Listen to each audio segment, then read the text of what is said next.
Bueno, muy buenos días. Estamos en la tertulia del Pomerillo, que la conforma un grupo de amigos que se quieren mucho y que practican el libre examen y que tienen como dogma que no hay dogma alguno. Aquí se pueden exponer todas las ideas, todas las formas del pensamiento, siempre con altura y respeto y mucha tolerancia. Hoy, pues, me he autoinvitado como para iniciar este año académico Por y sustracción de materia. voy a, a dar una charla sobre pensadores notables e intelectuales, cómo reconocerlos. Y ese es el título de una columna que publiqué, que apareció precisamente anoche en Las Dos Orillas. Espero que sirva para que hagamos una reflexión colectiva sobre cuál debe ser el rol, el papel de los intelectuales en defensa de la democracia. Entonces, empiezo. El grupo social de los intelectuales hay que situarlo en la respectiva cultura, en el lugar que ocupan en la sociedad, en el espacio que ocupan en el espectro político del país y en el rol de maestros y escritores que se atribuyen o se les atribuye y por quiénes. Son necesarios, interpretan ellos el mundo en realidad, tratan de cambiar la sociedad o servirse de ella. Son diferentes los intelectuales colombianos y cómo reconocerlos. Veamos qué es un intelectual. Intelectual viene de intelecto, de relacionado con esta facultad mental. Se refiere también a la actividad intelectual de personas que se dedican fundamentalmente a tareas o trabajos en los que predomina el uso de la inteligencia y no tanto lo manual. Es un concepto próximo al de pensador, a persona que se destaca de forma excepcional e inteligente en diferentes áreas del conocimiento, lo que suele situarlo ante el ojo del gran público en un plano de cierta superioridad intelectual y o moral.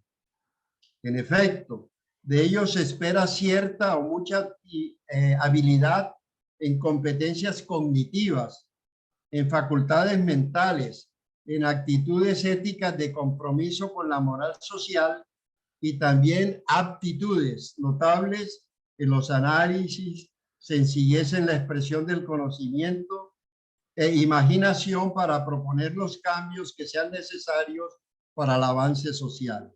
En fin, ellos pueden dar esperanzas, sueños, utopías, proyectos, caminos y en ocasiones ser profetas de males y tormentas.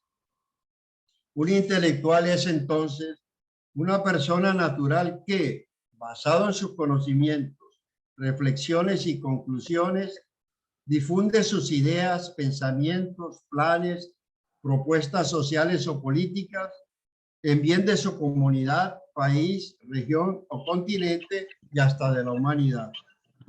Se trata de personas consagradas al estudio y la reflexión crítica sobre los problemas que traen las ciencias, las ideologías, la realidad y en general los asuntos humanos o sociales, con el deseo o la pretensión de influir en estos campos, logrando adquirir cierto prestigio o autoridad ante la opinión pública.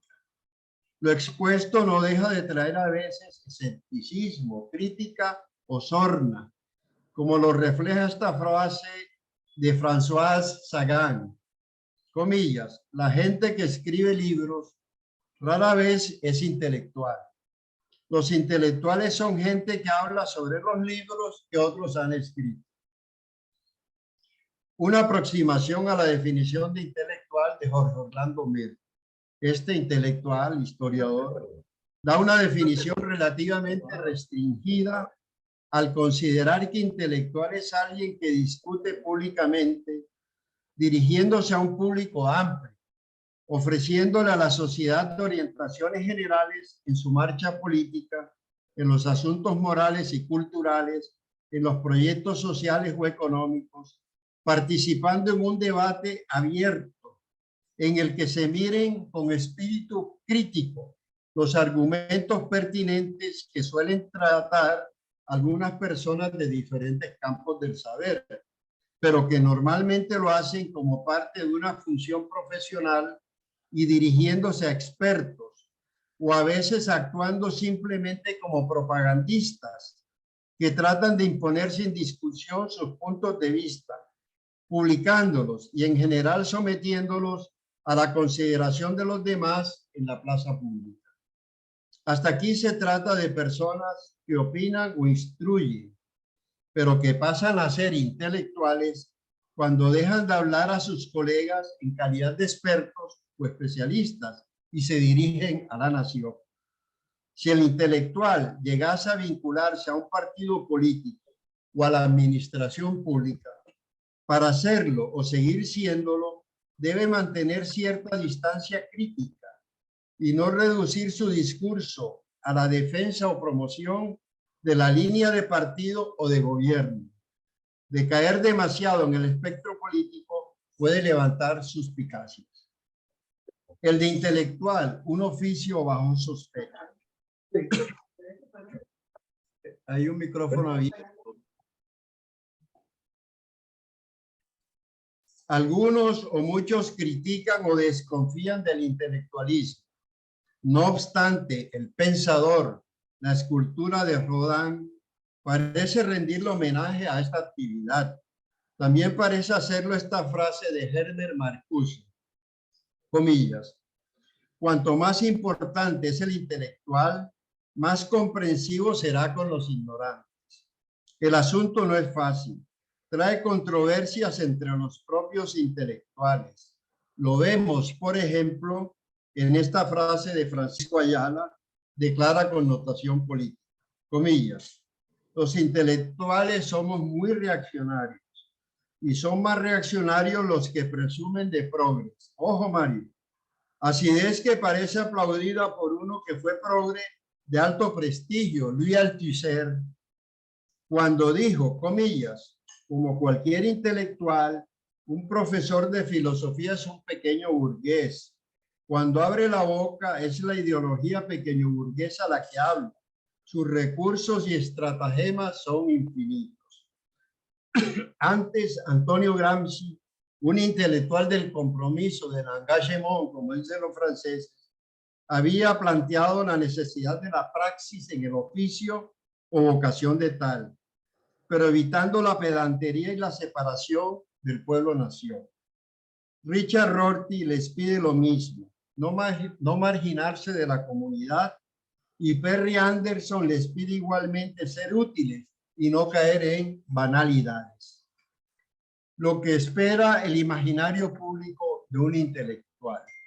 De un intelectual se espera, desde cuando fueron primeros sabios renacentistas, que su vida sean ejemplares, honestos en la búsqueda de la verdad, pensadores, estudiosos, eruditos, doctos, cultos.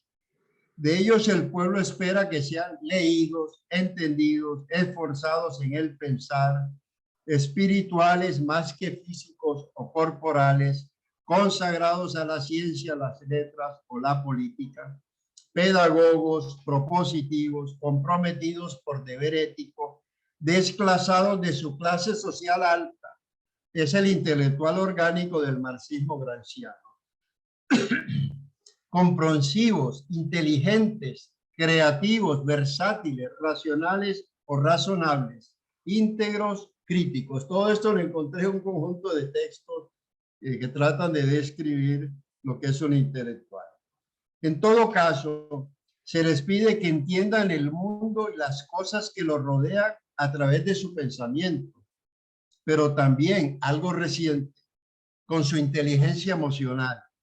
Sabios, pero también queridos, porque con frecuencia suelen ser difíciles. Si los intelectuales suelen ser complicados, percibirlos también lo es. En realidad, hablar de los intelectuales no es tarea fácil.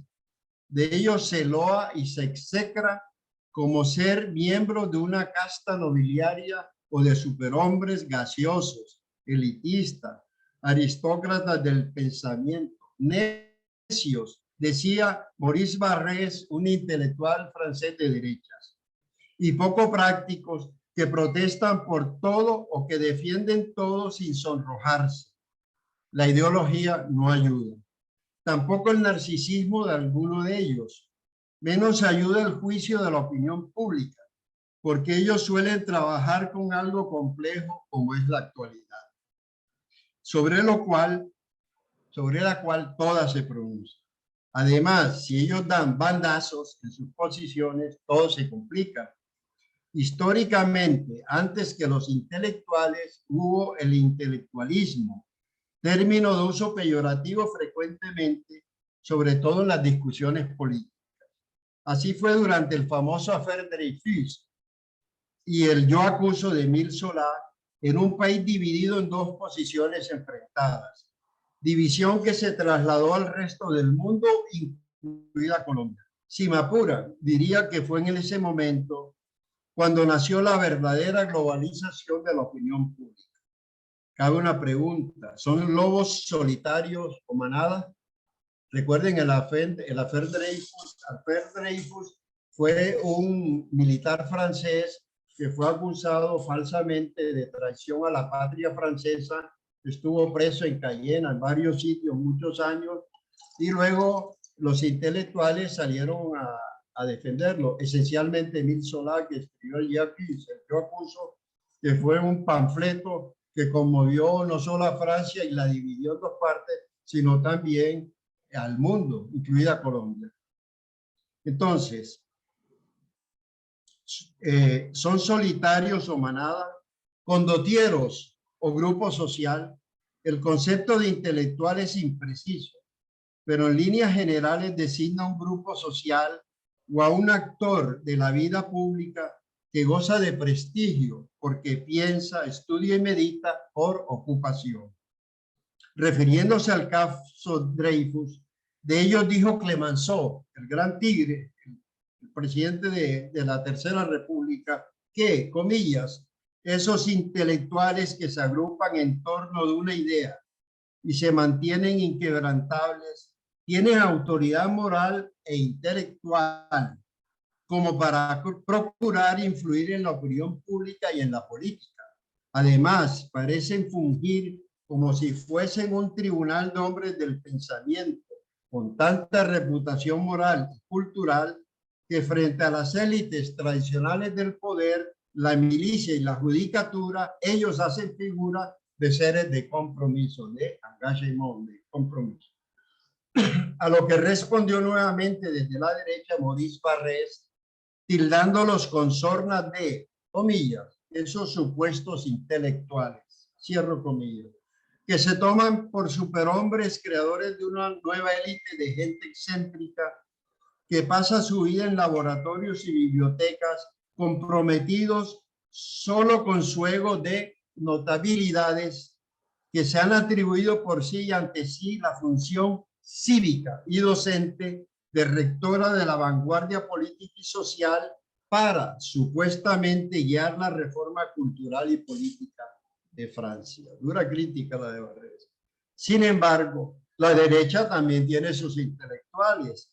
En realidad, todo el espectro político los tiene, especialmente a partir de los años 30, cuando el antifascismo los disparó. Más tarde, durante el fragor larvado de la Guerra Fría, se reforzó la idea de que los intelectuales son un grupo social conformado por un conjunto de categorías profesionales. La vida de relación muestra que los intelectuales tienden a tomar partido, luego chocan los intelectuales entre sí mucho. En Europa, la cultura intelectual inglesa percibe a la continental francesa como fría, abstracta, ineficiente, inconformista, cultora de la inestabilidad cosmopolita, artificial, sumisa a la moda revolucionaria, en permanente estado de excitabilidad política y otras habilidades. Lo que contrasta, dicen los ingleses, con el empirismo y pragmatismo inglés, que es sincero, viril, franco, amante de la tradición, moralmente serio, ajeno al racionalismo abstracto, vacuo e improductivo de los del continente. Así los trataba Edmund Burke. A su turno, los galos, los franceses, ven en la cultura intelectual de los ingleses puro utilitarismo. En Alemania el uso de la palabra intelectual fue poco valorado o utilizado, pero el nazismo se fue con saña contra los intelectuales, a los que estigmatizó, persiguió y encarceló con acerrín. Algo parecido sucedió en la antigua Unión de Repúblicas Socialistas Soviéticas, donde el término utilizado fue el de inteligencia, es decir, una minoría de literatos y pensadores que tenían como condición común el haber recibido una formación intelectual universitaria, pese a que el régimen comunista también se dio los suyos. Seguidamente, el enfrentamiento se dio entre intelectuales de izquierda y de derecha, entre los burgueses y los progresistas, entre los prosoviéticos y los maoístas, los procubanos y los foquistas, y etcétera. Unos y otros, entre sí y a la vez, chocaban y siguen lanzándose anatemas.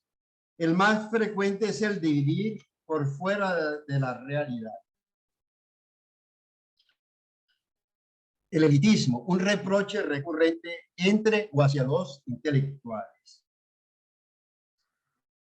A veces los miembros de la élite de intelectuales son vistos por el pueblo como plutócratas, o todo lo contrario, como pobres y mendicantes, como seres selectos que forman una minoría de escogidos, de elegidos, como decía Alfonso López Miquelsen en su novela. Una minoría de elegidos rectora de algunos aspectos de la vida social, que gozan de un estatus superior al resto de la sociedad y por ello se sitúan en las más altas posiciones de las instituciones dominantes y de allí su poder. En general, son percibidos como representantes de diferentes intereses particulares, sectoriales, que defienden sus opiniones, intereses y maneras de vivir a través de la sabiduría o el mérito y en ocasiones la virtud. Para denigrarlas se las tilda de oligárquicas, para loarlas de conciencia moral en lo económico, lo político o lo militar. Se constata, élites y masas viven frecuentemente en tensión. Sin embargo, por algunos cultores de la teoría social son necesarias las élites de los intelectuales. Otros le fijan responsabilidades por considerarlas clave para frenar o acelerar el cambio social y les asignan el calificativo de notables. La intelectualidad entonces puede ser calificada de notablato. Los notables son las personalidades, las personas principales, dignas de nota, marca o signo, a las que se les suele asignar en la sociedad un rango importante. Y es por esta razón que ejerce un gran ascendiente e influencia particular en la masa social, que los sitúa en lo alto de una jerarquía social que los separa de los demás por ser los grandes, los sobresalientes en algo o por algo. Todo esto les da poder, privilegios, aura de patriciado. Los notables suelen trascender a través de los cambios sociales y políticos gracias a su poder, riqueza o educación particular. En veces los intelectuales son vistos entonces como notables, como seres de excepción.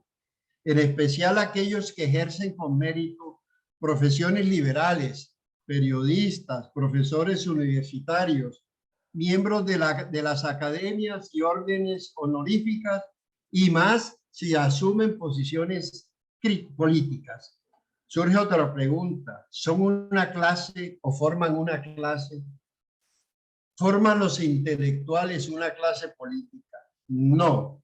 Ellos salen o hacen parte de una clase social de dominantes o de dominados. Y de esta dicotomía surgen las etiquetas de burgués, pequeño burgués, gran burgués, proletario, revolucionario, fascista, esquirol, etc. Algunos marxistas afirman que la clase social surge de la posesión de los medios de producción, independientemente de la posición de responsabilidad política en que se sitúe y las tildas de antidemocráticas. Frente a las clases, los intelectuales pretenden influir sobre ellas para alcanzar cierto estatus de autoridad ante ellas mismas o ante la opinión pública, asumiendo posiciones ideológicas de establishment o de opositor al establecimiento, es decir, de outsider. Históricamente, de uno o de otro lado del espectro político, se le ha puesto apodos de, en francés, politique, filósofes, arbitristas, novatores, ilustrados y golillas, manteístas, oradores, clercs o clérigos, filósofos, letrados, hombres de letras, escolares, universitarios, académicos y sobre todo ideólogos.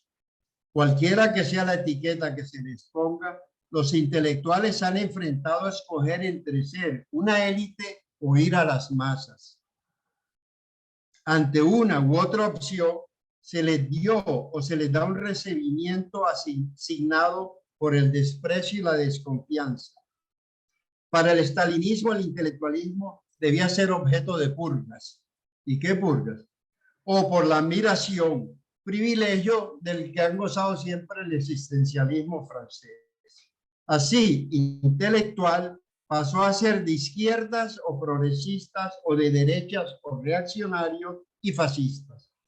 De lado y lado se ponen el mote de decadentes, y también de uno y otro casi siempre luchan contra las suposiciones colectivas que sostienen los ciudadanos como verdades o mitos urbanos, aunque ellos también codifican sus propios mitos. Con mitos o mitificados, los intelectuales juegan un papel, un rol social. Veamos el rol de los intelectuales en la sociedad moderna. A través de la historia, la gente del saber casi siempre ha estado vinculada al poder o en su contra. Según Antonio Gramsci, han navegado en la nave de la superestructura del poder capitalista.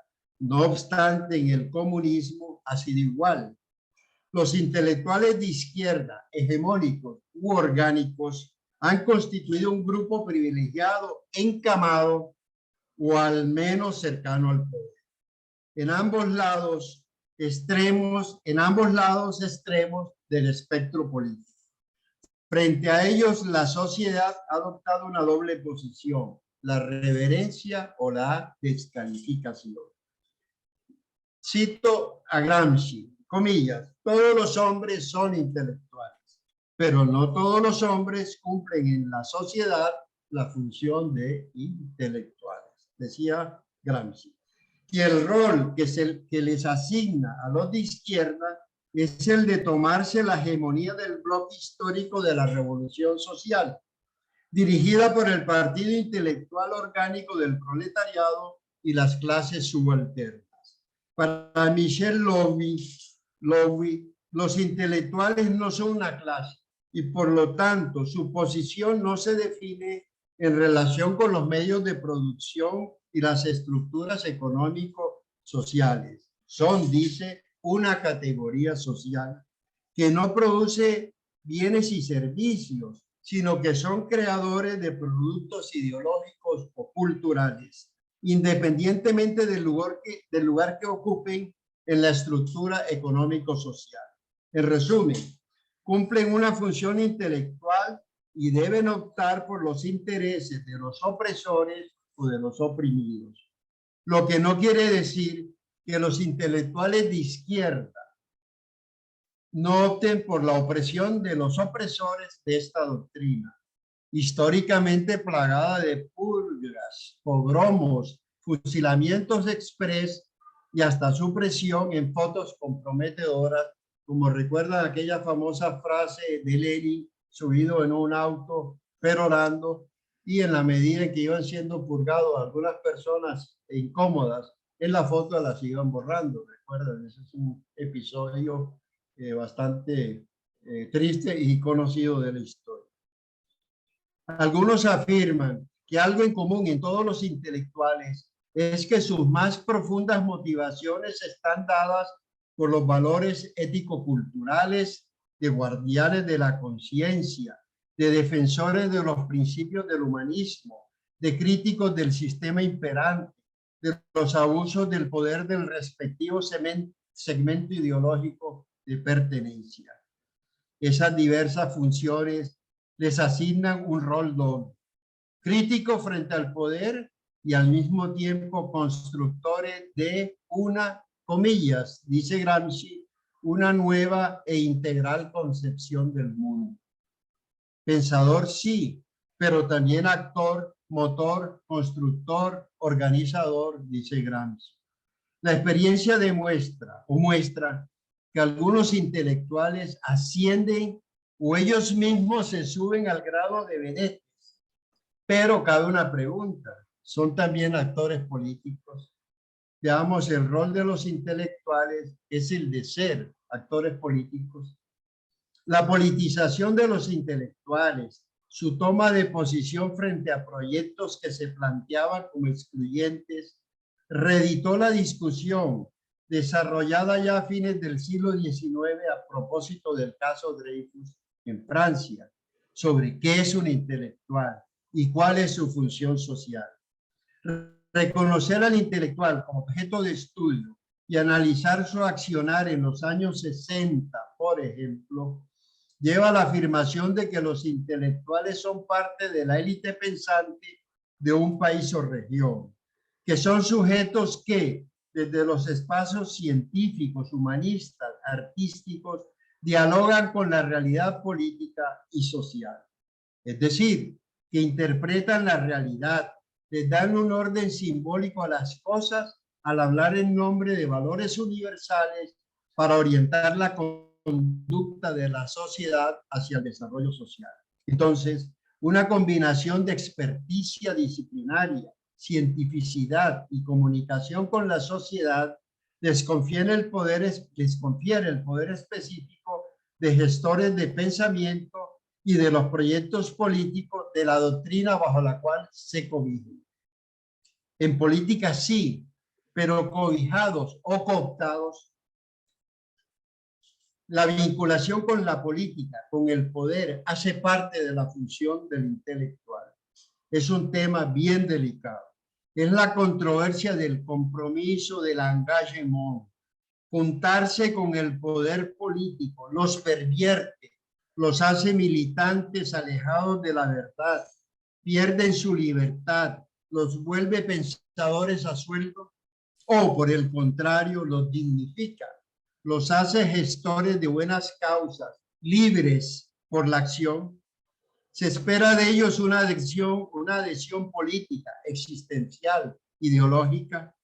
Serán los famosos, comillas, los famosos compañeros de viaje del comunismo, serán las violentas camisas negras del fascismo, serán solo simpatizantes, adheridos valóricos o de principios, objetivos desde la distancia durkheimiana o participativos desde la proximidad freiriana de Paulo Freire, de la encuesta participativa, la investigación participativa.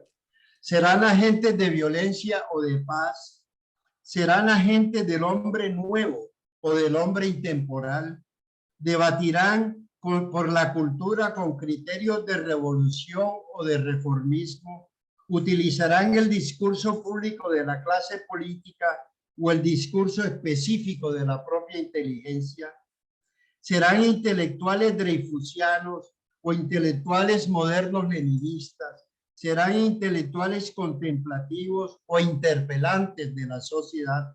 Weltanschauung marxista, concepción del mundo marxista o capitalista, intelectuales del realismo socialista o del arte por el arte, docentes doctrinantes o docentes educadores, coexistencia pacífica entre intelectuales o guerra declarada, revolucionarios militantes y comprometidos o estudiosos, observadores, consejeros u opinadores. Es posible separar a los intelectuales y su obra de los contextos en los que se desarrollan. Es simultáneo el compromiso del intelectual y el compromiso de su obra, compromiso de apoyo político o solo con la verdad, intelectuales militantes y militantes intelectuales del lado de Berto Padilla, el cubano perseguido por el régimen, o en su contra, del lado de Julian Assange, o en su contra, son los grandes interrogantes universales, pero también de Colombia. Veamos algo sobre los intelectuales colombianos. Giraron y todavía lo hacen alrededor de la universalidad. Pocas veces escapan a la división del trabajo urbano.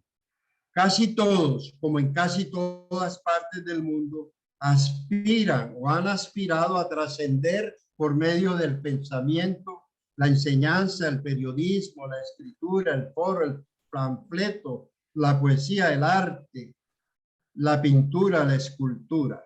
El Affaire Dreyfus, que se desarrolló de 1874 a 1984, estimuló los pronunciamientos de los intelectuales colombianos.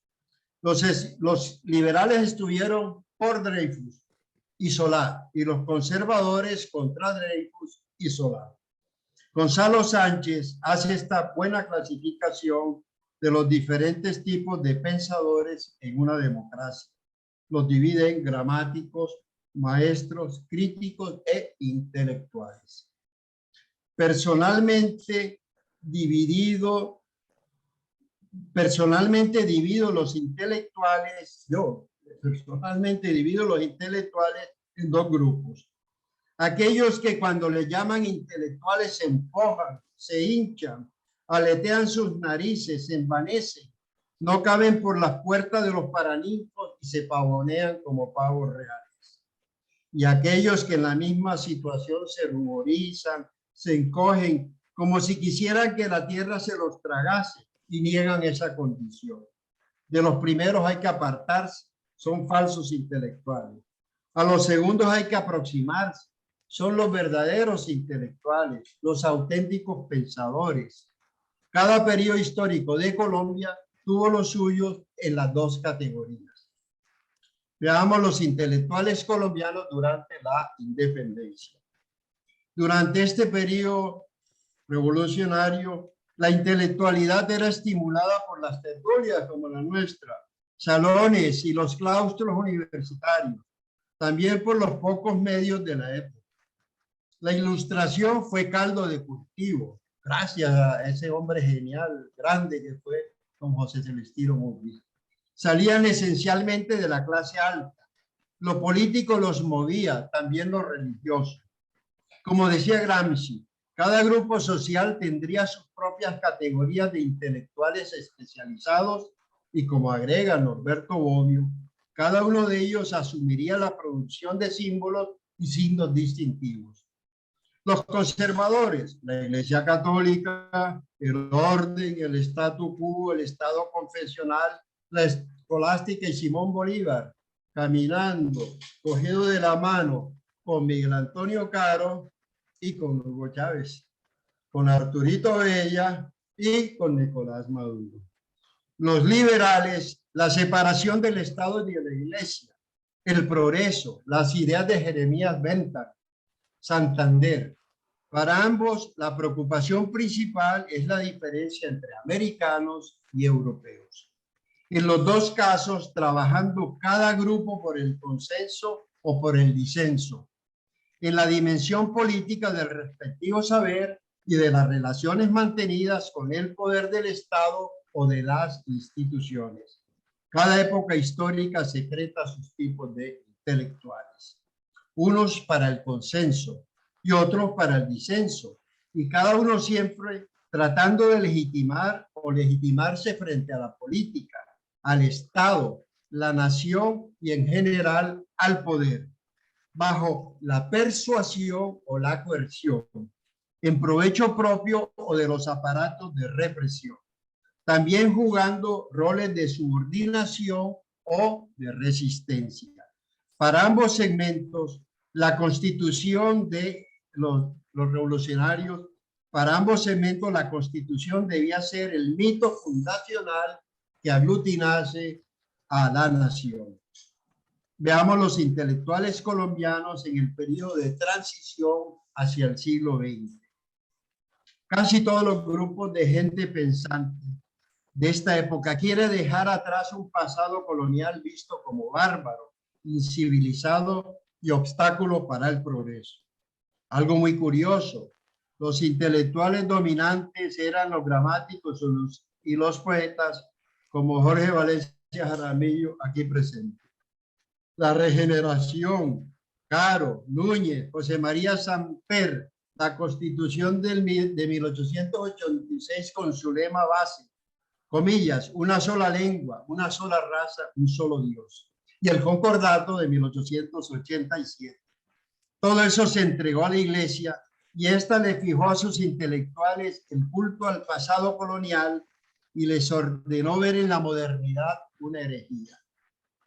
Esta ideología permanecería durante la hegemonía conservadora que duró de 1886 a 1930. Es un periodo de insurrecciones, levantamientos, caudillismo y guerras civiles de los partidos tradicionales, durante el cual los intelectuales se sitúan, toman posición ideológicamente. Los temas del pueblo y la nación, la exclusión racial y las divisiones guían principalmente los debates. Son recurrentes en ellos entre los cultores de la tradición hispanista, preferencialmente los literatos y los defensores del modernismo volcados al arte por el arte. Veamos los intelectuales colombianos en el siglo XX. Este es un periodo marcado por el conflicto entre los partidos políticos tradicionales que trae el alineamiento del componente ideológico de cada segmento y donde parece haberse dado una subordinación a ellos, a los partidos. Finalizados los años 30, la violencia entre liberales y conservadores se acrecienta y se traslada del campo a las ciudades. Los intelectuales de ahora son más ilustrados, ya tienen diplomas universitarios, lo que trae consecuencias en el campo intelectual y político, dado el surgimiento de nuevos, organizados y participativos sectores de la sociedad. Los campesinos que ahora han pasado a ser proletarios, el obrerismo que está en formación, las relaciones capital-trabajo son tensas. En el plano internacional, la Revolución Mexicana y la Soviética ya se han desarrollado y está en curso una Primera Guerra Mundial. Eventos que obligan a ver los nuevos contornos de la política universal y nacional, campo donde surgen los jóvenes intelectuales de un grupo formidable llamado los Nuevos. López de Mesa, los dos Lleras Camargo, Jorge Salamea, Germán Arciniega, León de Grey, Juan y Carlos Lozano y Lozano, Silvio Villegas, José Mar, Luis Tejada y, según algunos, Jorge Eliezer Gaitán. Todos ellos embarcados en los temas de la modernización, el nacionalismo, el intervencionismo estatal y el socialismo. Veamos los intelectuales colombianos durante y después de la Segunda Guerra Mundial, cómo se comportaron, cómo vieron este conflicto, esta catástrofe de la humanidad. La Segunda Guerra Mundial radicalizó las corrientes fascistas y democráticas. Vino la polarización absoluta y con ella el compromiso, el engagement. Los intelectuales colombianos tuvieron que asumir su compromiso individual o grupal y salir al universo. En la década del 40, la visión más conservadora se afianzó luego del paso de la Revolución en Marcha de Alfonso López Pumarejo y la Reforma Progresista de 1936. Cambió la política y naturalmente la cultura, también las artes y el pensamiento científico, pero vendría la violencia fratricida. Gaitán es asesinado y todavía pagamos o seguimos penando por su muerte. Los intelectuales de cada bando histórico pasaron casi a ser militantes del propio partido y las ideologías marxistas ahora entran en juego.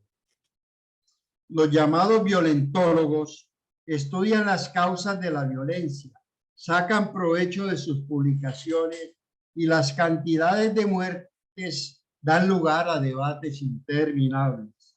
Escritores, pintores como Obregón, Débora Arango, escultores y teatreros se unen al análisis y suelen tomar partido. Cae Laureano Gómez y llega la dictadura de Rojas Pinilla como solución de compromiso. Y como dictador, aspira a quedarse.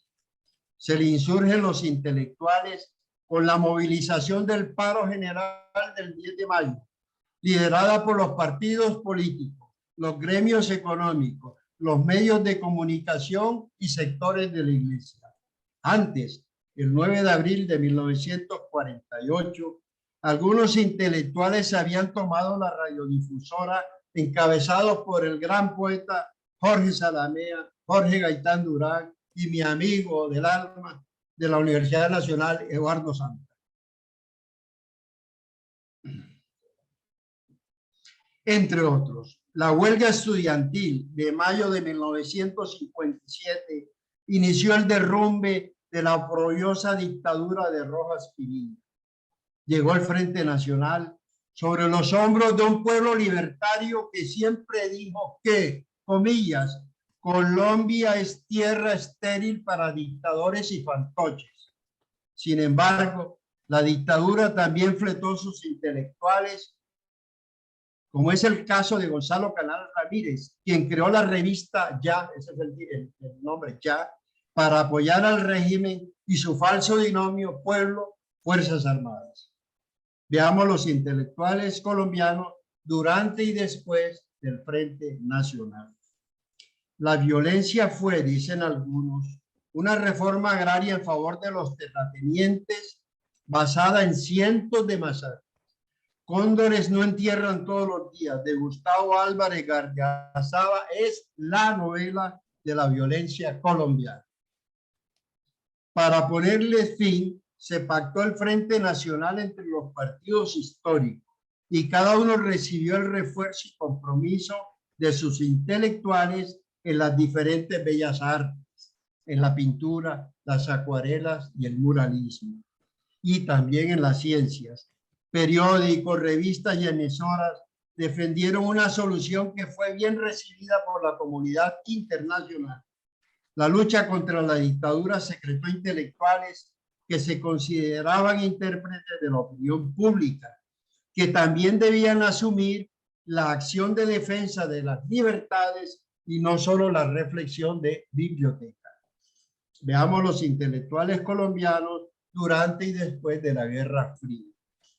Durante este larvado conflicto bélico se sucedieron grandes acontecimientos universales, como las guerras de Corea y Vietnam, el muro de Berlín, la revolución cubana, la crisis de los misiles rusos, los procesos de descolonización en África. En 1959 surgieron en África 19 nuevos estados independientes, Asia y América Latina. Los movimientos estudiantiles del mayo del 68, el tribunal Bertrand Russell, y en Colombia la llegada del marxismo en diferentes tendencias, estrategias y dosis. Comunismo prosoviético, maoísmo, castrismo, foquismo, teología de la liberación y otros movimientos. Desde los años 60, los intelectuales del mundo se diversificaron, también los colombianos. La revista Mito, que duró de 1955 a 1962, jugó un papel de avanzada contra la dictadura de Rojas Pinilla, con Jorge Gaitán y Hernando Valencia Gerkel a la cabeza. Los intelectuales ahora tienen títulos universitarios que piden reflexionar sobre los problemas nacionales y crear una literatura nacional pero sin abandonar lo universal que ayude a ayudar al pueblo. El trágico 9 de abril de 1948 asentó un liberalismo de izquierda, ojo, que hoy desmiente al supuesto, comillas, primer gobierno de izquierda, recién instalado, porque su lucha fue contra una dictadura de la cual parece reclamarse hoy los orgullosos tenores que creen poder desconocer la revolución en marcha, a Darío Mesa, a un Gerardo Molina defendiendo la autonomía de la liberal Universidad Libre, a Luis Eduardo Nieto Arteta, mi paisano, a Luis Ospina Vázquez, a Horacio Rodríguez Plata y posteriormente el Movimiento Revolucionario Liberal, el MRL, de Alfonso López Miguelsen, entre otras tendencias progresistas del momento, sobre todo provenientes de las provincias del Mosquito, como para desmentir a Caro, y que sepan ellos que la declaración de intelectuales colombianos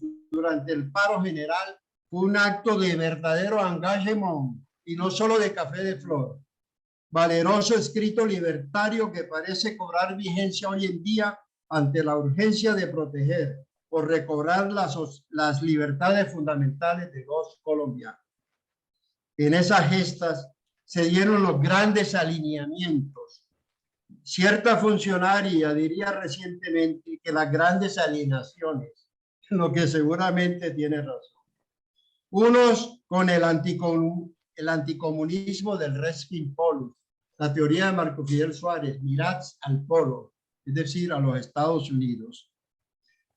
Los intelectuales del bipartidismo y otros con el comunismo, identificados con el comunismo en sus diversas variantes, soviética, china y castristas, de los intelectuales defensores al comienzo de la combinación de todas las formas de lucha y las repúblicas independientes. Los cambios en el plano internacional también les trajeron a nuestros intelectuales una crisis de conciencia y una búsqueda de modelos y siglas. De modelos foráneos y propios. Por la izquierda el camilismo, FARC, el NP, ANAPO y MRL, y por lo menos una docena más de siglas. La lucha ideológica con frecuencia ha sido ácida y en veces cruenta aún dentro de las filas de la intelectualidad. Purgas, juicios revolucionarios, traiciones, fugas, etc. La universidad pública se ha hecho ideológica en extrema con solidaridades de ideas, apoyos y reciprocidades académicas y hasta de persecución a los otros. Por el lado de las privadas, las indiferencias se han ido mitigando. Veamos los intelectuales sesenteros y setenteros. Los 60 son los años dorados de los intelectuales comprometidos con el cambio de las estructuras y las explicaciones alternas. El triunfo de la Revolución Cubana en Colombia trajo el poquismo, el antiamericanismo, la revolución ya, el nacionalismo revolucionario y el compromiso de los intelectuales con la instalación del cambio, las transformaciones sociales y políticas urgentes.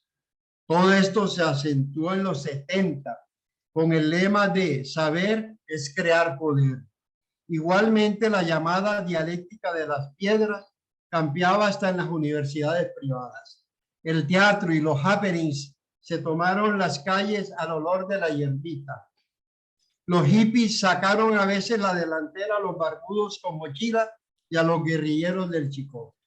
No faltaría quien dijese que el tutelaje intelectual del bipartidismo se había menguado.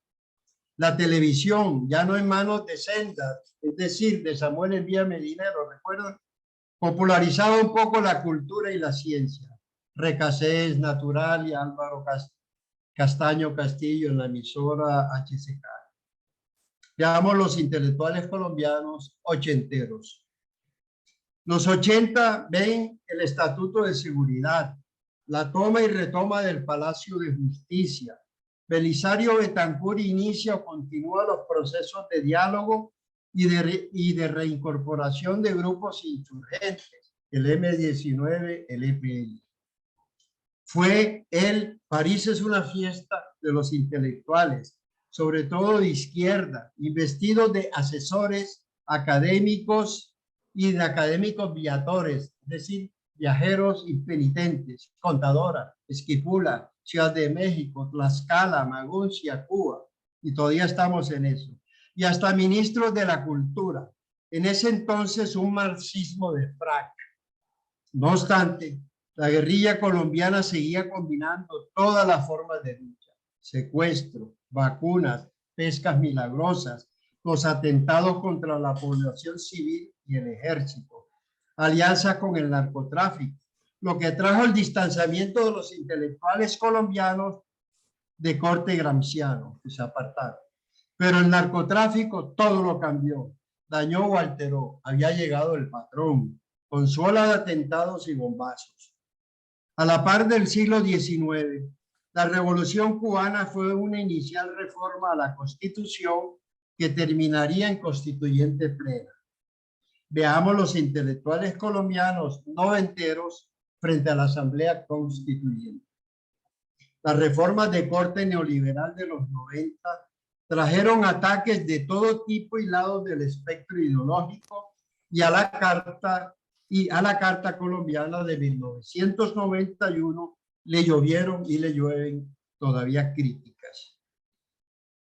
Más 60 y pico de reformas. El primer reproche es el de ser neoliberal de tipo Chicago Boys, thatcheriana, de pensamiento unidimensional poco reflexivo, tanto que su individualismo ha absorbido el pensamiento crítico y enviado el país a las fauces de la corrupción.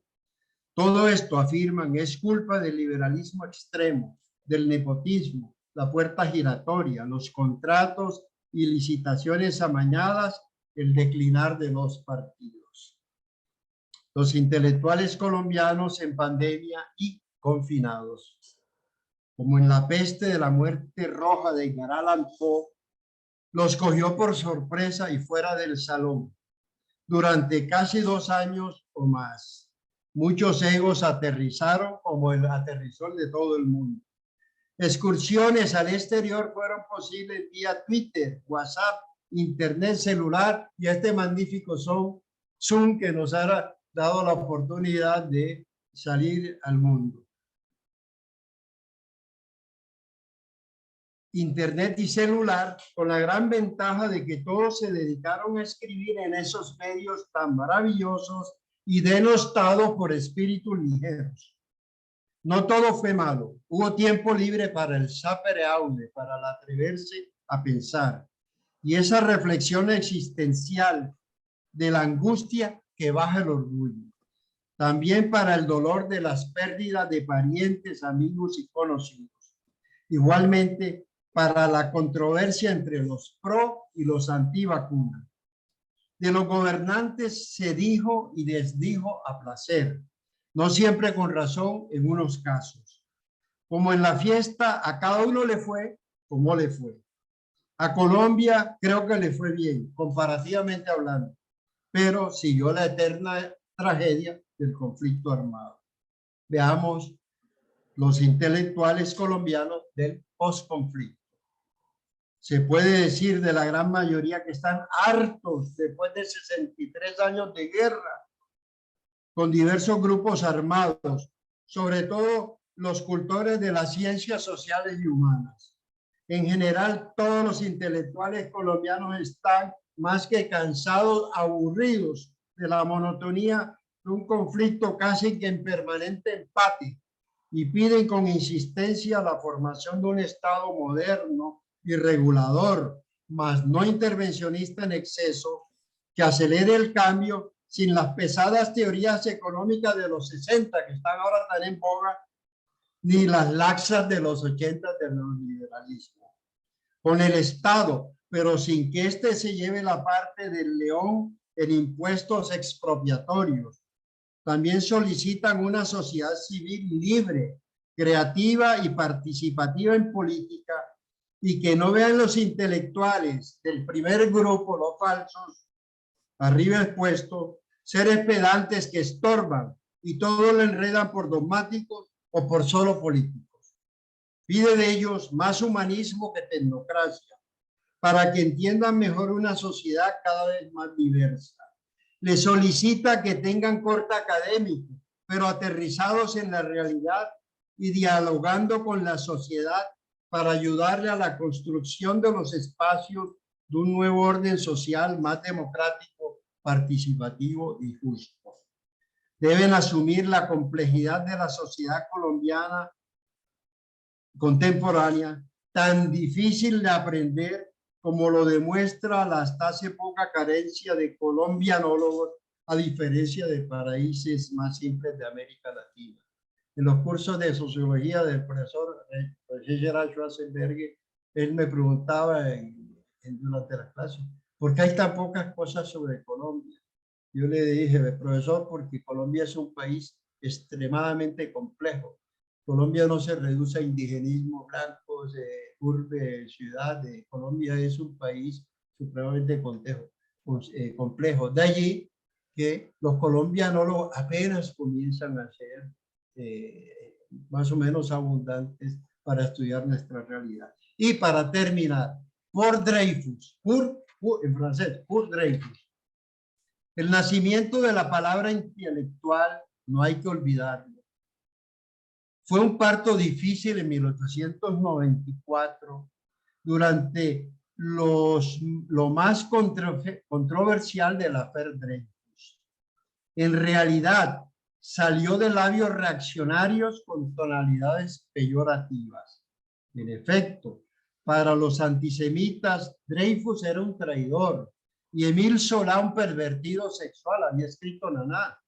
Sin embargo, de lo execrativo se pasó a lo laudatorio de los actos de escribir, pensar y actuar en posición de intelectual. Es decir, esas tres actividades, realizarlas con conciencia recta, honesta y libre.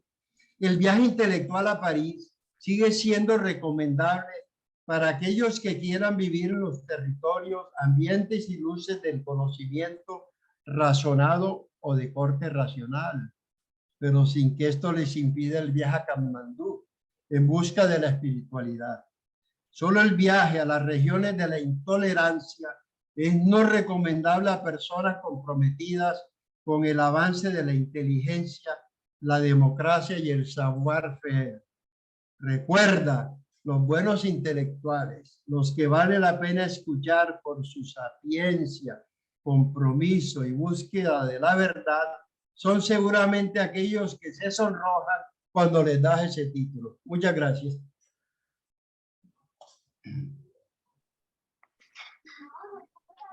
Orlando, qué bueno volver a escucharte como maestro. Increíble, de verdad. Creo que para todos ha sido un verdadero placer escucharte en esta mañana de sábado, primera, inaugurar nuevamente en este 2023 las tertulias. Entonces, a continuación, pues vamos a darle, permitir todos aquellos, en primer lugar, don Raimundo Ferrer, alzó la mano. Don Raimundo, abra su micrófono. Bueno, buenas tardes a todos.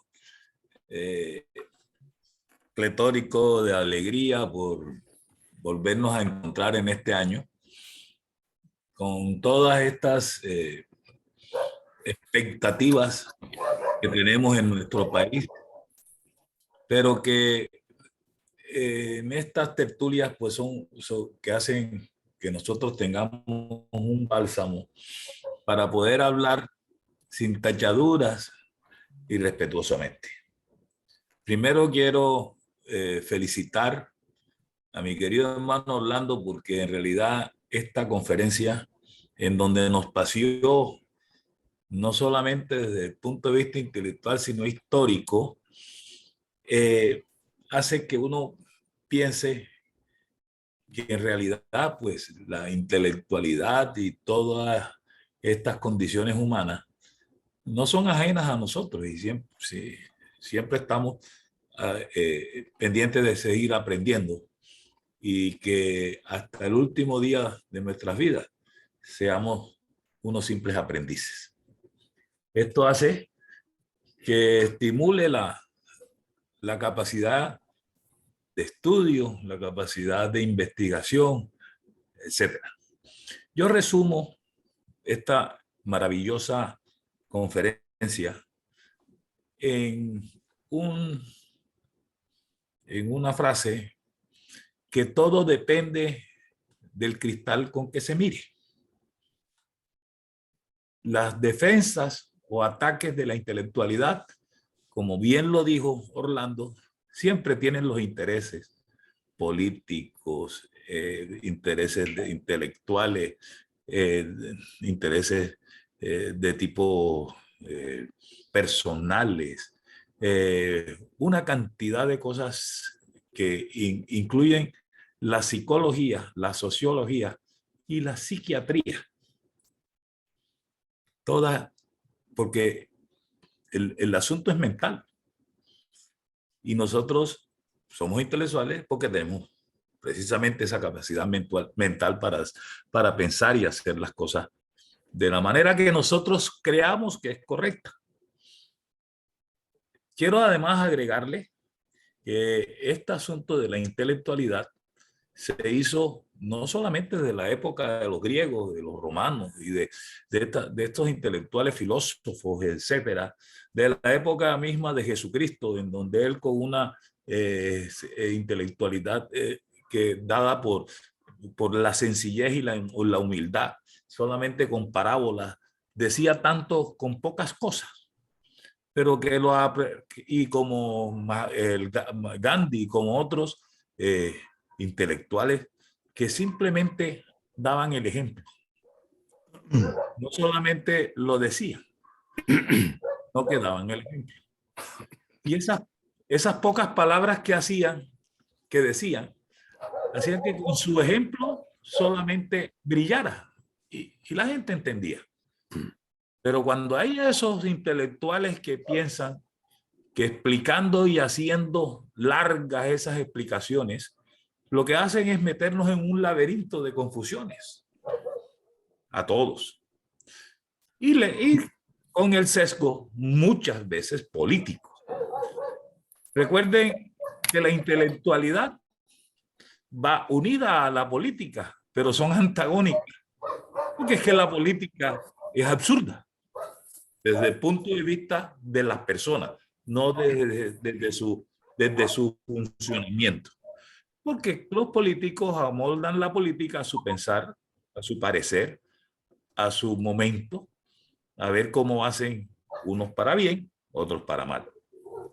Quiero también destacar que el hecho de que se hayan hecho la divulgación de las cosas por medio de la prensa, que hace muchos años existió, y que ahora pues la tenemos como prensa escrita, hablada, televisada, etcétera, ha hecho que estas intelectualidades también se hagan mucho más presentes, pero que también nosotros identifiquemos a esos intelectuales que creen que, como dijo Orlando, se pavonean y dice que son los mejores y resulta que uno los puede interpretar y los puede desarmar muy rápidamente, porque se le ve el interés de una o de otra manera.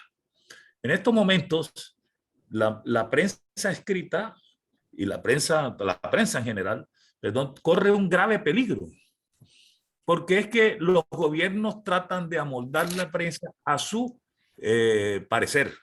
Hoy salió un informe de, creo que esta muchacha Darcy Quinn, en donde ya hay un proyecto de ley en el Senado en el cual no solamente tiene que todas las empresas ¿cómo se llama?, de comunicación, tienen que pasar por el visto bueno de las TIC y por el visto bueno del gobierno para poder sacar alguna opinión del país.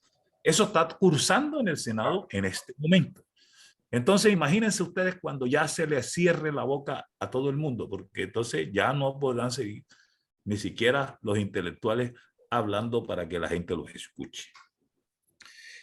De manera pues que yo felicito a mi querido hermano Orlando, porque es que nos puso en unas circunstancias ahora que parece, que parece que no fuera tan importante, pero es de las más importantes. Es que ya nosotros no estamos ni pensando.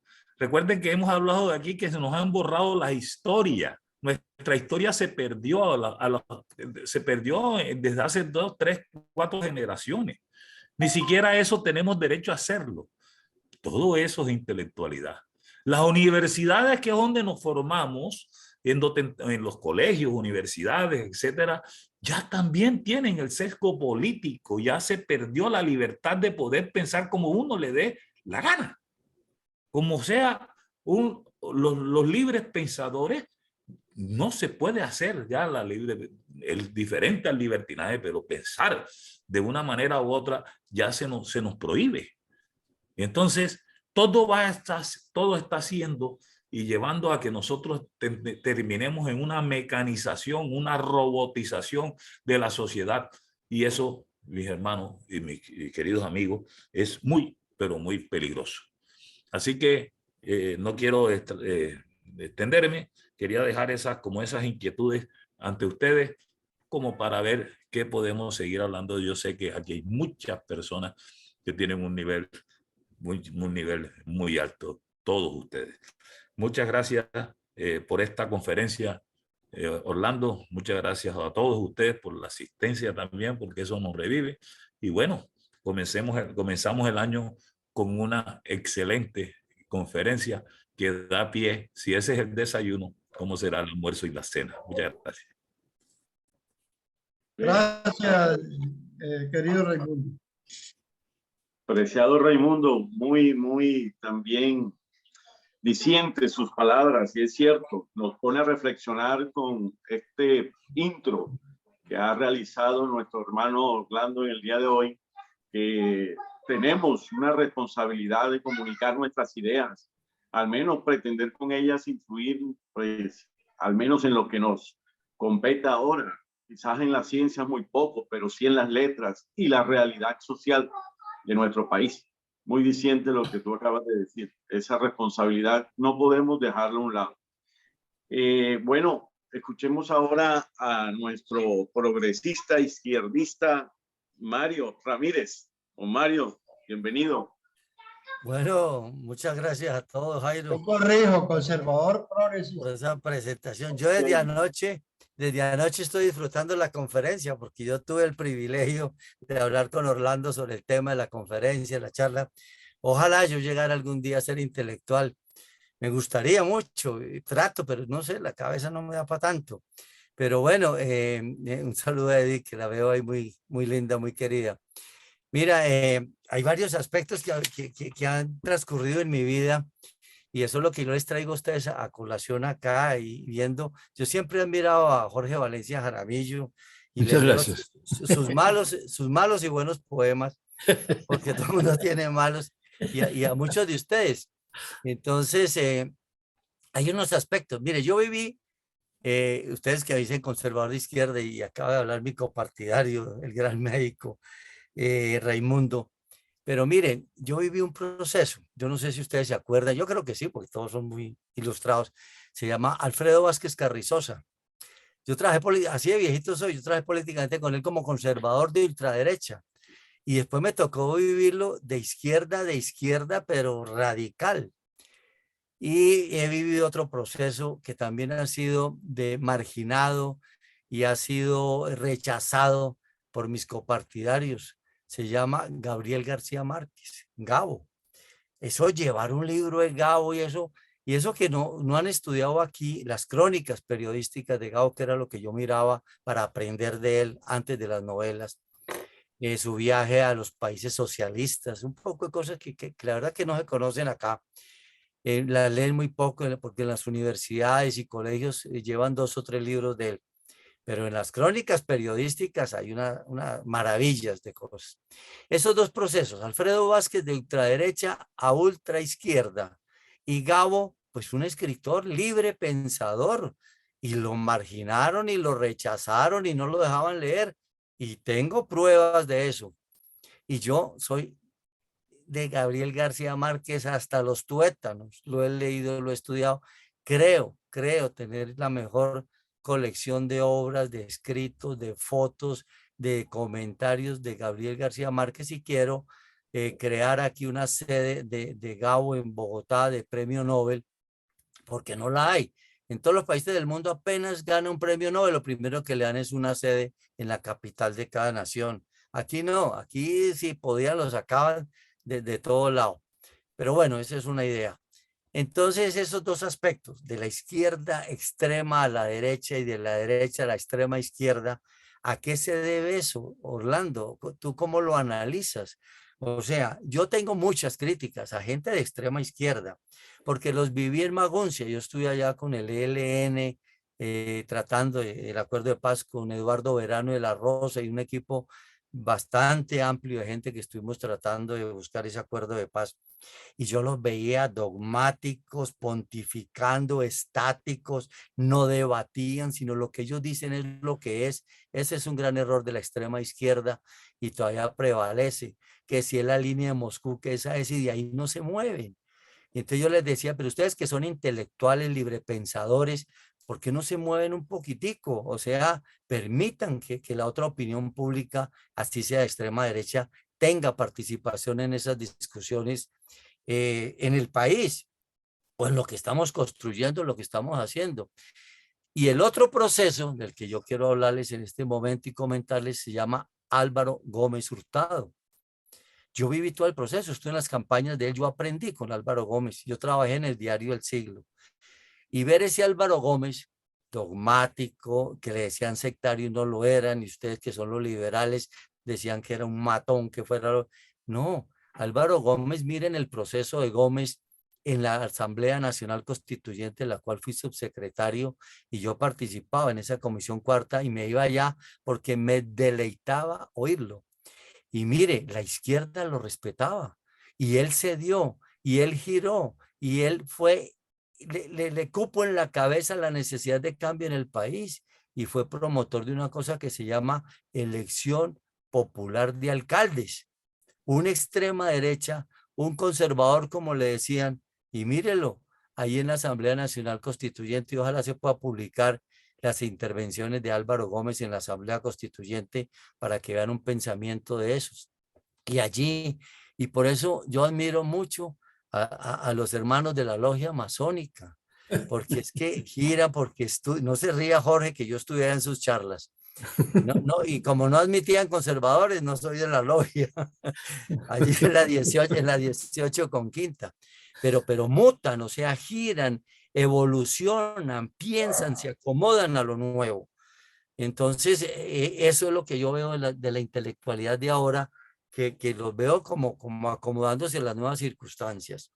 Y lo que sí me duele es que la tecnología está acabando con todo, está acabando con el pensamiento. Los muchachos ahora, ¿para qué estudian?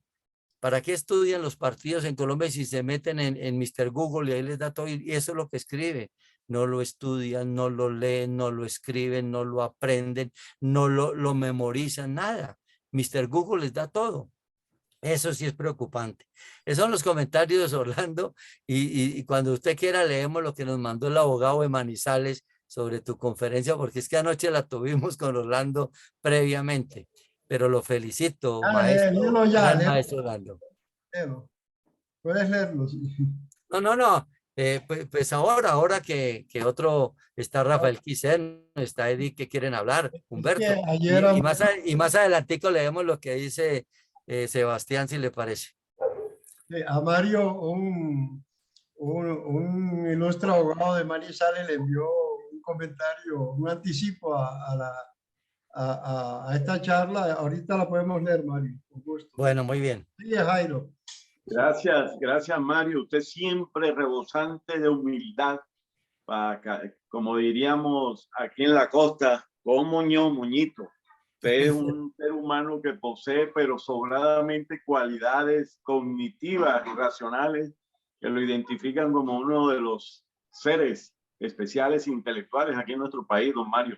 Muchas gracias, muy amable por su consejo. Quiero decirle a Mario que ya los tiempos en que los godos no entrábamos a la logia pasaron. a pesar de que aquí en Cartagena había una logia que era de puro godo.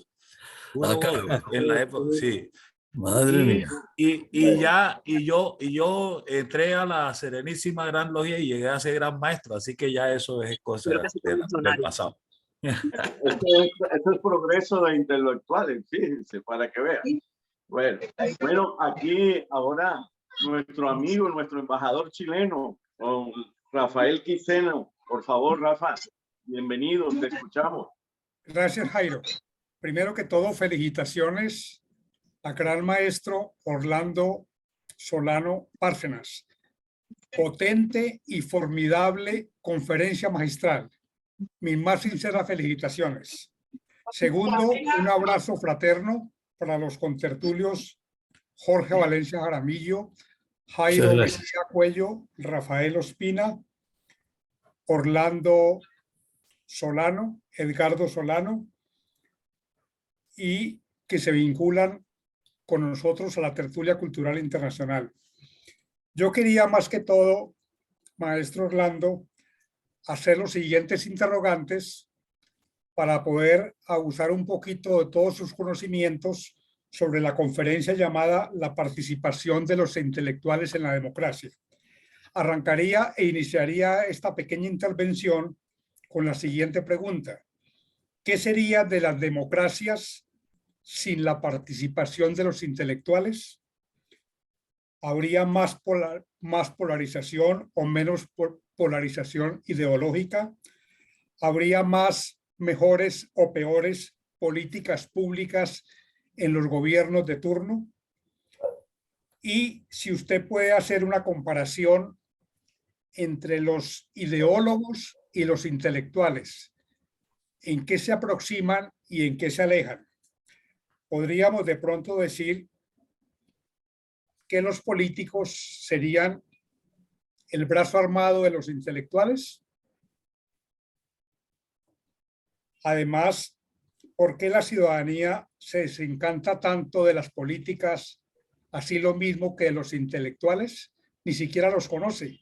¿Será que los intelectuales generalmente se refugian en sus cuarteles de invierno y se consideran como dioses intocables en el Olimpo y solamente bajan a la acción política ciudadana en determinados momentos, por lo cual no tienen conexión real con la sociedad? Hay intelectuales que han trabajado la ética, la corrupción, la solidaridad, o eso no forma parte de su trabajo intelectual. Sería una especie de pregunta. Y además, los juegos de poder, que prácticamente podría ser un buen resumen entre intelectuales, políticos, ciudadanos y democracia. ¿Cuál sería su ranking al año 2023 de los 4 o 5 intelectuales más profundos y más brillantes que podrían intervenir en el accionar y el desarrollo de la democracia en el actual gobierno en Colombia? Muchas gracias, maestro Orlando. Esa es mi pequeña intervención. Gracias. Yo pienso que puede dar lugar a una reflexión colectiva. Hace 2 días Moisés Naín, aquí en Cartagena, en el Highfield Festival, cuando le preguntaron que por qué ese desapego por la política, esa indiferencia, lo que él dice es porque los políticos han decepcionado mucho, pero él dijo lo siguiente, que es formidable, dice, si no hay política, si no se hace política, las cosas no cambian. O sea, no cambia. Ahora, ¿cuál política? Bueno, allá cada uno se sitúa, ¿no? ¿Verdad? Yo cuando yo me imagino intelectual, naturalmente yo siempre veré a Pericles, ¿no? Y en Colombia, cuando yo me imagino intelectual, yo veo la figura hermosa, serena, tranquila, inteligente de Alberto Lleras Camargo. Esa es la imagen que yo siempre me he hecho del intelectual colombiano.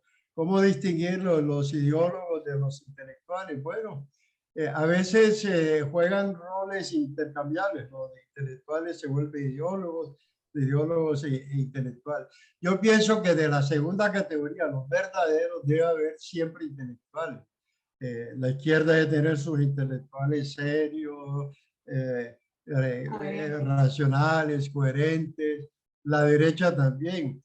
La izquierda tiene una tendencia muy marcada al macartismo, ¿no? A considerar que toda la gente de la derecha, yo no soy derecha, todos son gente menor, ¿no?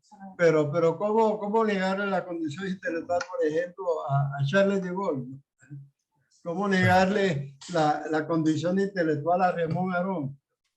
¿Cómo negarle la condición de intelectual a Marcel Prelot y a un Álvaro Gómez Hurtado en nuestro medio que fue evolucionando? O sea, sabemos que de la dialéctica de los pistos terminó en un pensamiento muy avanzada para el momento en que infortunadamente le truncaron la vida. Entonces, esos son roles como intercambiables. Yo pienso que lo importante es la honestidad, ¿no? La honestidad intelectual.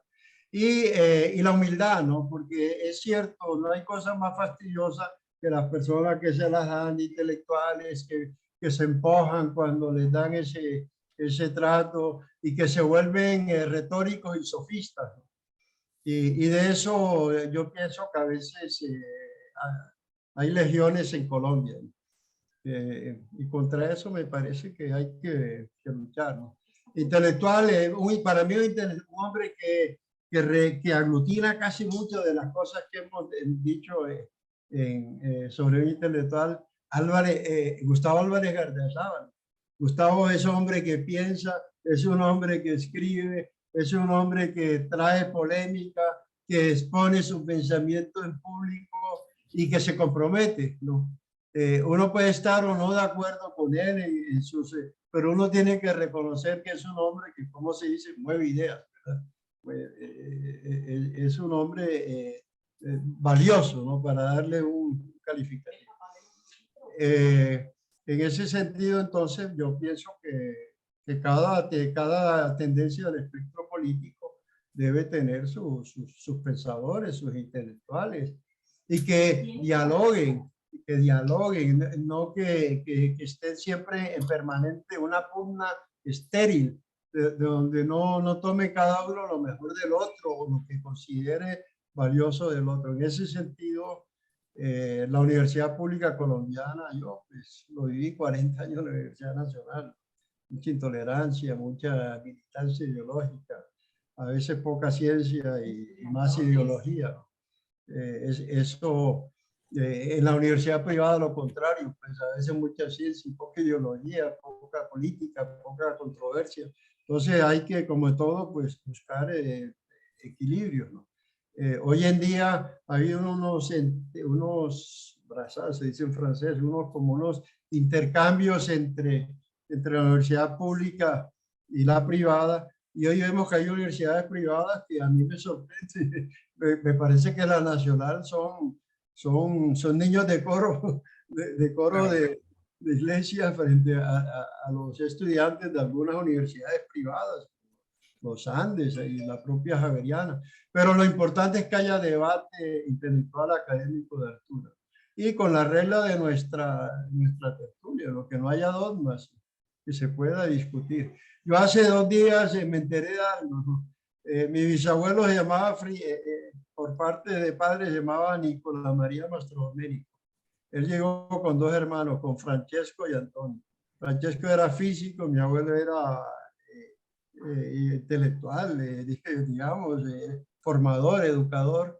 Y Antonio era miembro, dirigente del anarcosindicalismo italiano, y a mí eso me hizo feliz, porque yo soy de la tendencia libertaria que tiendo al acratismo. Entonces me siento, digamos, como que puedo tener en los genes esa ansia de la libertad que es tan necesario en estos momentos, ¿verdad?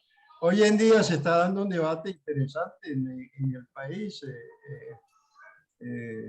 Uno ve un poco pues que los intelectuales del actual régimen, de la actual gobierno a veces tienden a asumir posiciones muy dogmáticas del otro lado también.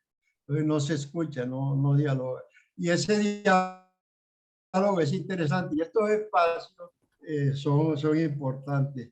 De las grandes cosas que nos dejó en medio de tanta miseria la pandemia, tenemos el Zapper Audio, ¿verdad? Durante la pandemia nos bajó el orgullo, nos hizo humildes, nos asustó, nos introdujo el miedo y eso nos dio cierta libertad como para tenernos a pensar.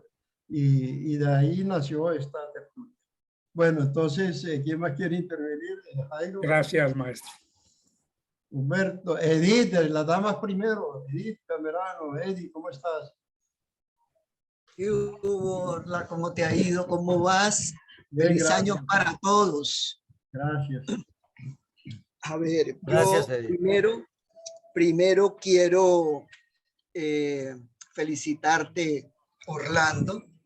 Creo que no tuvimos, digamos, por lo menos la fortuna de Mario de conocer parte del documento del día de ayer, porque es un documento tan denso, traes, digamos, muchos intelectuales, filósofos, etcétera, que han trabajado el tema y que no es fácil con solo una lectura tratar de recoger todo aquello que nos quisiste comunicar. Eddie, Creo que es un documento para que nos los envíes, porque es un documento de estudio. Por lo menos para mí va a ser un documento de estudio y quiero agradecerte eso. ¿Por qué? Porque es parte fundamental, además de esta tertulia, como un eje de nuevos aprendizajes que me parece interesantísimo. Así es que primero agradecerte eso. De hecho, bueno, Eddie, apenas terminemos, se los envío a todos. perfecto, gracias. Me parece excelente que lo hagas. Casi que es imposible traer, digamos, a colación alguna crítica con alguna de las personas que han mencionado, porque por lo menos yo no estaba tomando nota y es imposible con todo lo, como dije anteriormente, con todo lo que trajiste, hacerlo solamente desde un solo punto de vista. Pero me parece que este es un tema y un tema, digamos, tan importante que quisiera llevarlo un poco más al futuro que al pasado, que es como toda esa historia que nos ha comentado, como que decía nuestro querido hermano Raimundo, que es, digamos, toda la historia y los diferentes contextos en los cuales se ha movido el tema. Y quiero traer el tema con relación a lo que hoy se está promoviendo en general en el mundo y aquí en Colombia, que son los doctorados. ¿Por qué? Porque se supone o se cree que por el solo hecho de una persona tener un doctorado, todos los que estamos aquí conocemos y sabemos que el doctorado de una u otra manera lo que hace es adentrar a la persona en lo que es el tema de la investigación y de una u otra manera hacer, yo le tengo entre comillas, hacer monotemático, porque el doctor se centra básicamente en su tema de investigación, que puede, digamos, irlo a través del tiempo, haciendo, digamos, postdoctorados, etcétera, o encontrando nuevas verdades para compartir. Pero no veo, como decía Mario ahora con relación al tema de los jóvenes, yo no veo a los jóvenes y los está diciéndolo una persona que lleva casi 40 años en la docencia, he sido decana de facultades, rectora de universidad, y yo no veo a los muchachos hoy realmente como futuros intelectuales y menos como futuros intelectuales capaces de hacer las reformas sociales. Entonces, esto me parece que es muy complejo. Este documento que tú has presentado deja como ese vacío. ¿Cuál va a ser el futuro? Y además, yo diría, y quiero decirlo, bueno, para todos, pero sobre todo para nosotros, los masores que tenemos, tenemos la obligación de trascender a la sociedad y de hacer cosas por la humanidad. ¿Qué vamos a hacer precisamente para este tema, que es un tema bastante complejo? De hecho, miércoles nosotros vemos, si analizamos no solamente los últimos gobiernos, las personas que han estado en el manejo del Estado, donde nosotros notamos que hay una falta de desconocimiento, una falta de profundidad. No sé, yo tengo demasiadas cosas en mi cabeza con relación a lo que debe ser el tema de la educación, y que yo creo que también a nuestro querido Paz, gran maestro Jorge Valencia, debe digamos, alarmarle este tema. Es una persona que ha estado en la docencia, rector de una de las grandes universidades como la Agraria, etcétera, porque es un poco cuál es el futuro que vamos a dejarle y que vamos a dejarle a nuestra humanidad, en este caso para nosotros, a el funcionamiento en general del Estado, de las políticas en general a desarrollar. Para desarrollar las políticas públicas se necesita un grado de intelectualidad y un grado de conocimiento. Sí, o sea, yo no estoy viendo eso, no lo estoy sintiendo. Yo hacía, con relación al tema, siempre me gusta cuando vamos a trabajar algún tema, estudiar algo, y estudié un personaje que se llama Terence Tao. Terence Tao es un joven matemático australiano, considerado hoy el intelectual y el hombre más inteligente del mundo. Tiene 47, 48 años. El coeficiente intelectual del personaje es de 230 puntos, el más alto conseguido hasta ahora en la historia. Y este personaje trabaja temas bastante complejos, algunos que realmente los voy a leer porque algunos no conozco: armónico, análisis armónico, ecuaciones en derivadas parciales, combinaciones de tensión comprimida, teoría analítica de números y teoría de la representación.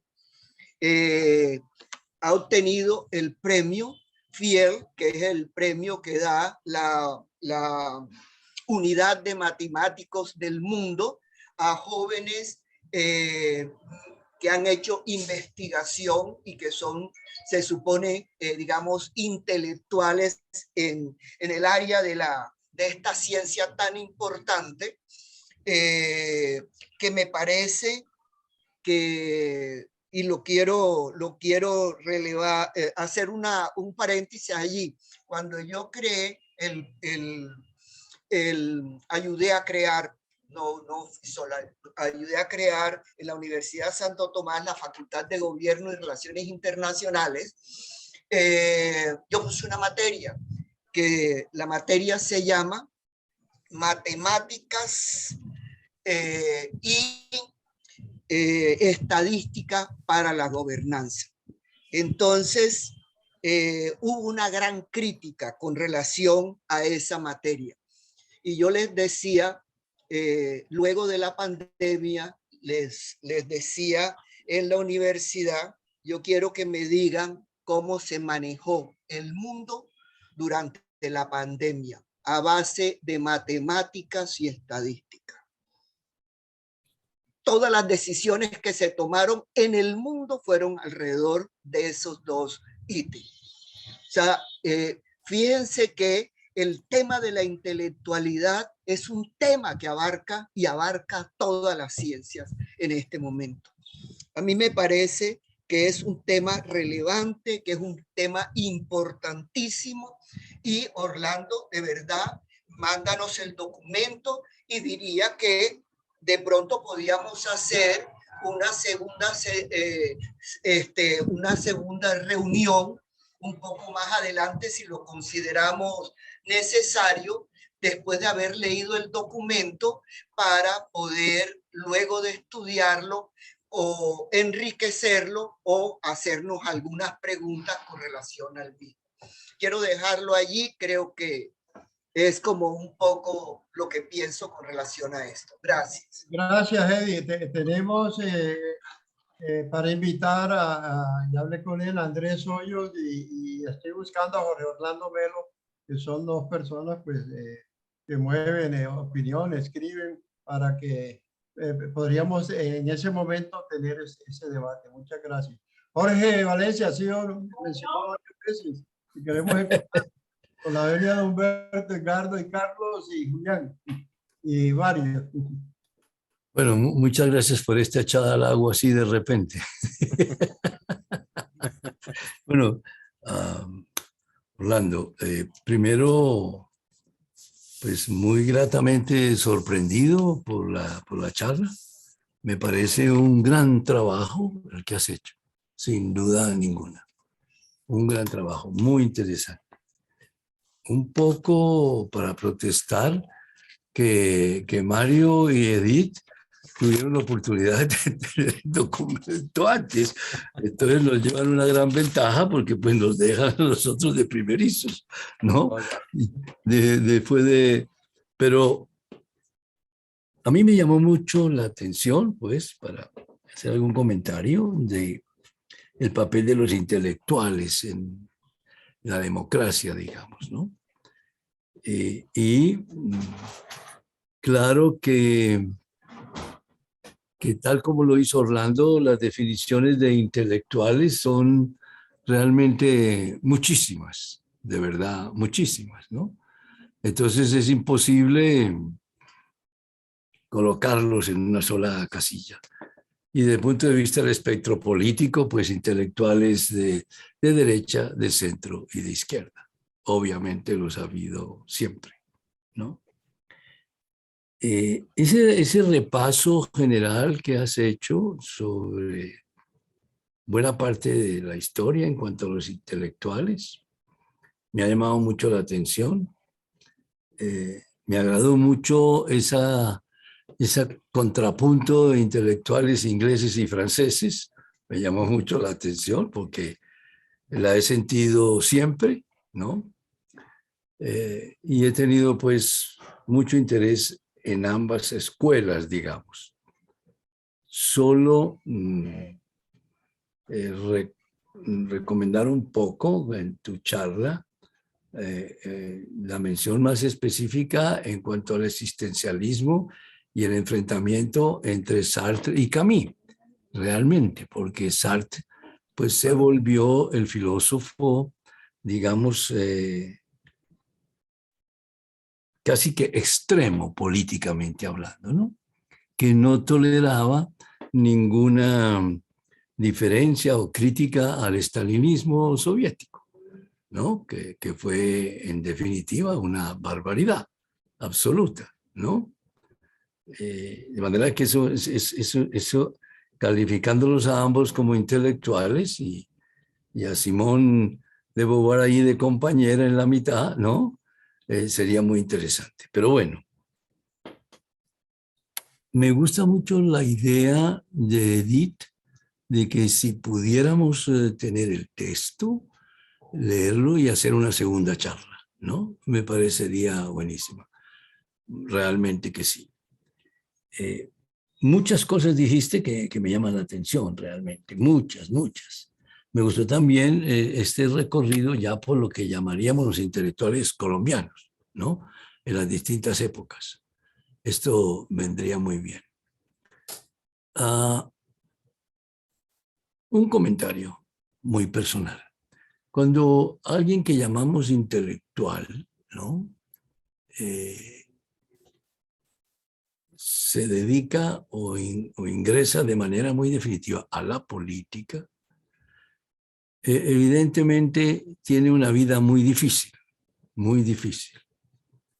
porque la política en muchos momentos lleva a actos que pudiéramos calificar irracionales desde el punto de vista intelectual, pero de interés del líder o jefe político de turno.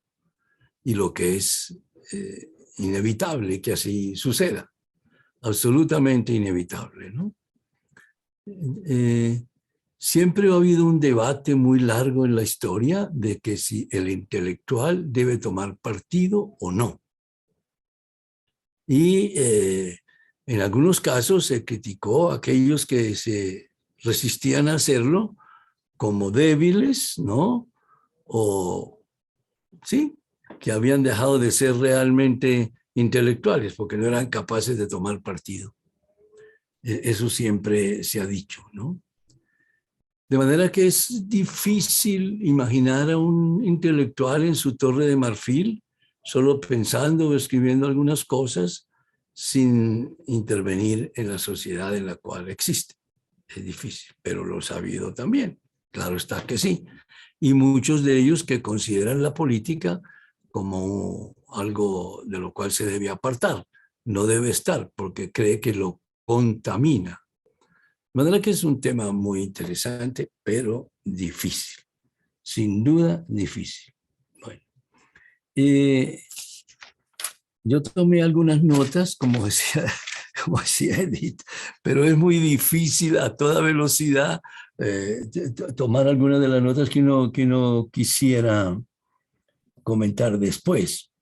Las muchas citas que hace Orlando de Gramsci, pues realmente Gramsci era un filósofo totalmente de izquierda, que pudiéramos llamar radical, que no aceptaba opiniones en contrario, ¿no?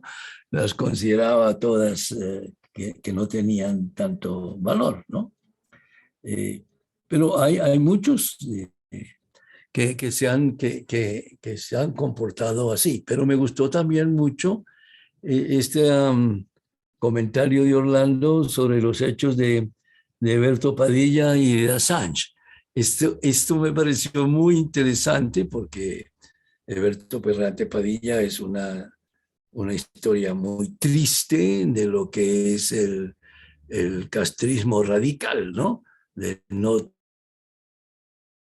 tolerar nada y menos a un homosexual que escribir y decir algo, ¿no? Eso es una cosa muy, muy lamentable. Y lo de Assange, pues ya vemos que es el enfrentamiento de las Wikileaks, de dar a conocer muchas de las debilidades de los gobiernos, ¿no? Y bueno, que todavía sigue ahí en juicio, ¿no? Todavía luchando para que no lo extraditen a los Estados Unidos, ¿no? De manera que eso fue, también me parece muy, muy interesante, ¿no? Bueno, aquí tomé demasiadas notas, ¿no?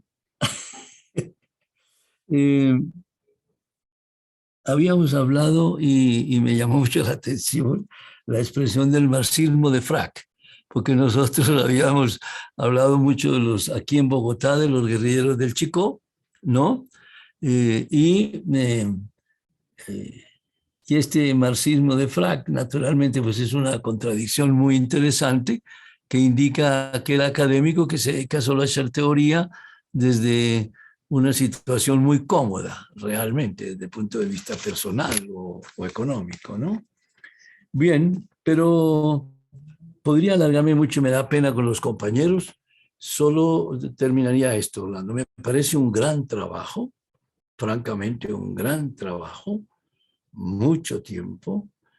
Por lo mismo, sí me agradecería mucho poder leerlo con calma, muchísimo, y me encantaría volver a participar ya con haber tenido pues esa oportunidad de hacer una lectura calmada, etcétera, ¿no? Y me despediría hablando, y me da pena con todos, de la masonería en el sentido de los conservadores masones. Están bienvenidos. Esto me da un poco de risa, pero la verdad es que los conservadores han mirado siempre con mucho recelo la masonería, ¿no? Porque consideran que los masones son todos anticlericales, ¿no? Todos, y por lo mismo poco religiosos, y que entonces pues no deben estar ahí donde no se respeta, digamos, esa condición o esa cultura, realmente, ¿no? Solo diría que lo más importante de un masón, ojalá, es ser un libre pensador y respetar a los demás siempre, ¿no? Esa sería una base fundamental de ser, pero no solo de masón, ojalá de cualquier persona, ¿no? De respetar los pensamientos de los demás, ¿no? Y en eso ser tolerante, aunque es evidente que ser tolerante es muy difícil, muy difícil. Uno dice que es fácil, que uno es tolerante, que los que no son tolerantes son los demás. Pero bueno, eso es parte de la cultura. En fin, a todos los asistentes, muchas gracias por escucharme. Estaría dispuesto a participar en una charla más larga después. Felicitaciones a Orlando y quedo muy interesado en el texto. Muchas gracias. Gracias, Jorge. Sí, esa la controversia que fue épica y universal entre Santos y mí es interesante. Yo la puse en consideración porque estaba muy larga. Y hay una muy interesante que hubo entre nuestro presidente Eduardo Santos y Laureano Valenilla Sanz, un intelectual venezolano que escribió un libro sobre el cesarismo democrático para hacer la apología de la dictadura de Juan Vicente Gómez. Ah. Y Eduardo Santos pues salió inmediatamente con 2 editoriales en El Tiempo, formidables, haciéndole la observación de que era un intelectual a sueldo. Ah, madre mía. Sí. Esa también la voy a tener en cuenta. Muchas gracias, Jorge. No, señor. Muchas gracias a ti. Muchas gracias. Gracias, Jorge, por su referencia a los conservadores y todo muy bien. Y a mí me gusta que lo diga usted porque usted tiene una cara de cura tremenda. Eso está muy bueno. La masonería ha evolucionado mucho y ya la parte ideológica es, podríamos decir que es secundaria. Es precisamente la tolerancia de los conceptos diferentes lo que hace grande a la masonería. Así que no es por la caracterización de conservadores, liberales, comunistas o cualquier otra clase política que hay en el mundo. Es en realidad la integralidad de todas estas clases y pensamientos políticos. Con eso quería debatir un poco los de mi querido hermano Jorge. Gracias, maestro Jorge Valencia. Como siempre, palabras penetran por donde sea. A Edith, que ahorita no le pude comentar, Jairo. Edith debería también hablarnos. Jairo, ¿usted me permite un segundo? Ramillete. Jairo, ¿me permite Claro un segundo? No, simplemente veo que usted organiza una charla en la Librería Nacional, ¿no? Me estaba diciendo usted, ¿no? Y solo Claro, para... Una tertulia, y solo para apoyarlo desde aquí, en el sentido de que lo haga presencial.